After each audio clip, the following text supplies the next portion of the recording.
Assalamualaikum warahmatullahi wabarakatuh. Salam jumpa sahabat Rumah Hikmah.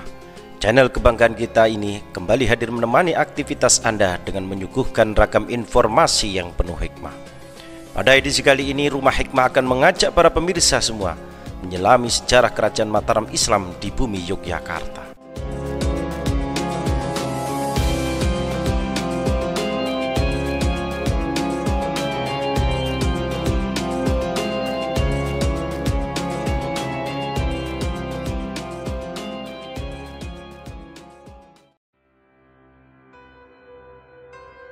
Awal mula kerajaan Mataram Islam adalah kadipaten yang berada di bawah Kesultanan Pajang dan berpusat di bumi Mentauk yang diberikan kepada Ki Ageng Pemanahan sebagai hadiah atas jasanya membantu Hadiwijaya mengalahkan Arya Penangsang dari perebutan tahta kerajaan Demak.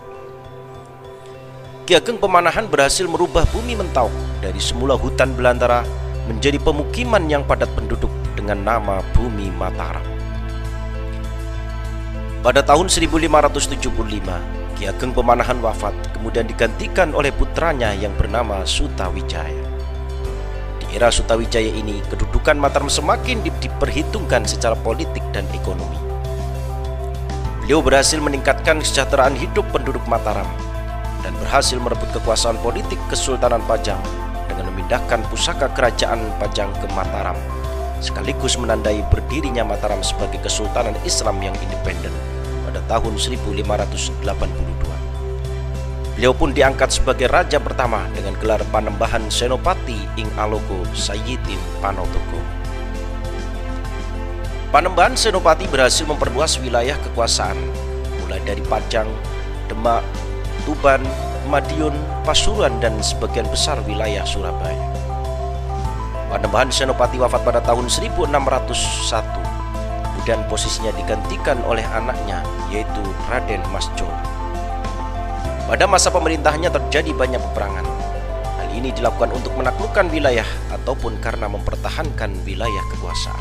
Raden Masjolo memerintah selama 12 tahun. Beliau wafat di tahun 1613 di desa Krapyak dan dimakamkan di Pasar Gede. Raden Mas Rangsang merupakan raja ketiga kerajaan Mataram Islam dengan gelar Sultan Agung Senopati ing Alogo Ngabdurrahman Khalifatullah ing Tanah Jambi.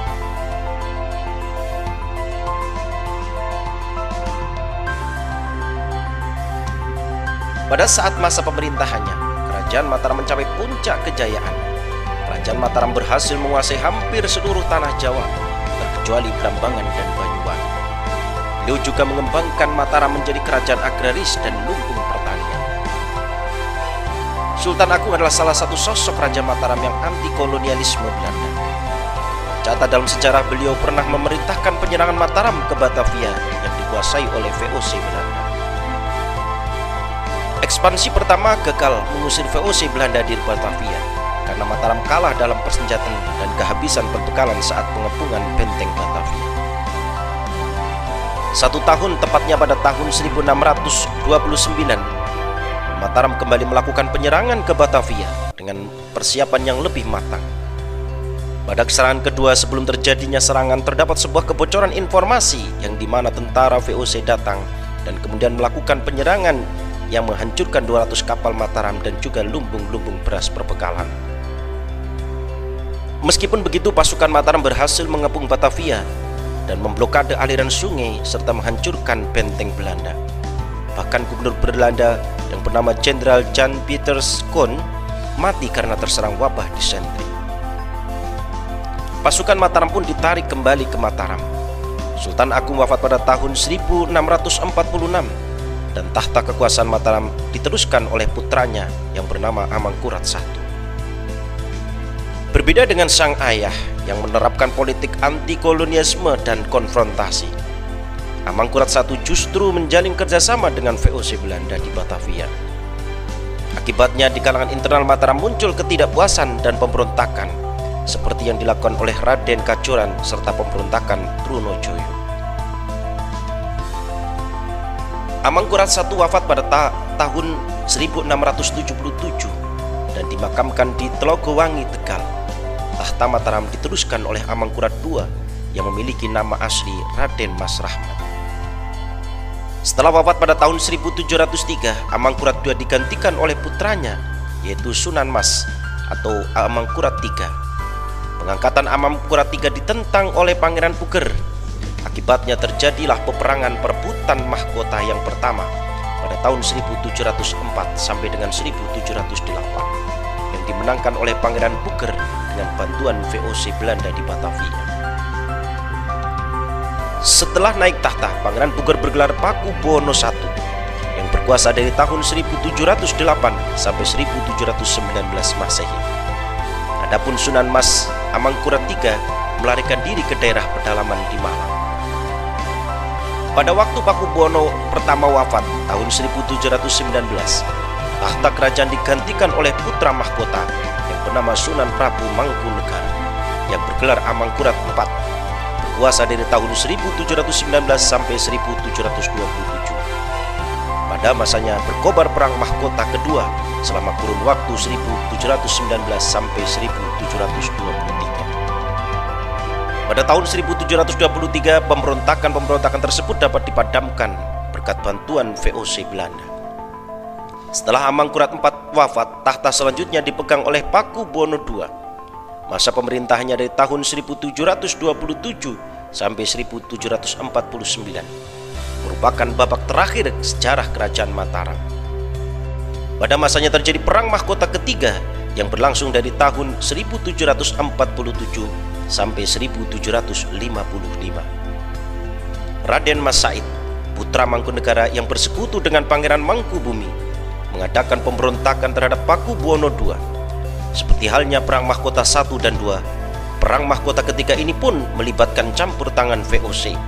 Bahkan sebelum Pakubuwono II wafat tahun 1749, kekuasaan Mataram telah diserahkan kepada VOC. Pengganti Pakubuwono II adalah putranya yang bernama Adipati Anom yang bergelar Pakubuwono III, berkuasa dari tahun 1749 sampai 1788 Masehi. Pada masa pemerintahannya diadakan perjanjian Giyanti antara Pakubuwono III dan Pangeran Mangkubumi untuk mengakhiri perebutan tahta kekuasaan. Hasil dari perjanjian Giyanti, wilayah Mataram dibagi menjadi dua, yaitu Kasunanan Surakarta dengan Pakubuwono III sebagai rajanya, dan Kesultanan Yogyakarta dengan Pangeran Mangkubumi yang kemudian bergelar Hamengkubuwono I sebagai rajanya. Pada perkembangan selanjutnya, Raden Mas Said dan Pakubuwono III menandatangani perjanjian Salatiga di tahun 1757 yang isinya Raden Mas Said mendapatkan sebagian daerah Kesunanan Surakarta yang kemudian dikenal dengan nama Mangkunegaran. Dengan demikian wilayah Mataram terbagi menjadi tiga, yaitu Kesultanan Yogyakarta, Kesunanan Surakarta, dan Mangkunegaran. Kehidupan masyarakat Mataram Islam sangatlah tertata dengan baik, di mana semua hal selalu berdasarkan hukum Islam tanpa meninggalkan norma-norma lama begitu saja. Dalam pemerintahan Mataram Islam, raja merupakan pemegang kekuasaan tertinggi dan diikuti sejumlah pejabat kerajaan. Di bidang keagamaan terdapat penghulu, khotib, naib, dan surantana yang bertugas memimpin upacara-upacara keagamaan. Di bidang pengadilan dalam istana terdapat jabatan jaksa yang bertugas menjalankan pengadilan. Dan demi terciptanya ketertiban di seluruh kerajaan, Mataram Islam menciptakan peraturan, yaitu angger-angger yang harus dipatuhi. Berbeda dengan kerajaan Islam maritim, kerajaan Mataram Islam lebih ke agraris feodal, di mana raja merupakan pemilik seluruh tanah yang ada di kerajaan beserta segala isinya. Sultan juga memiliki peran dalam penata agama atau pengatur dalam kehidupan agama Islam untuk masyarakat. Pada aspek budaya, Mataram sangat berkembang pesat di bidang seni, sastra, ukir, lukis, dan bangunan. Sedangkan pada masa kepemimpinan Sultan Agung telah terjadi perhitungan Jawa Hindu atau Saka yang menjadi penanggalan Islam dan Hijriyah.